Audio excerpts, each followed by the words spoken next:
sardı, dinmədim, şəşdim bu dəfə mərhələyə.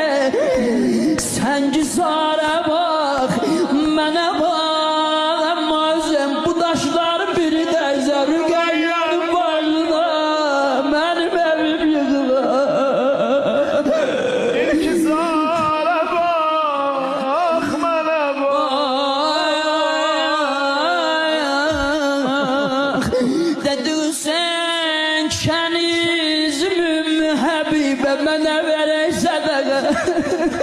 Kənizə bax, Kənizə bax, işə bax, ruzqara bax.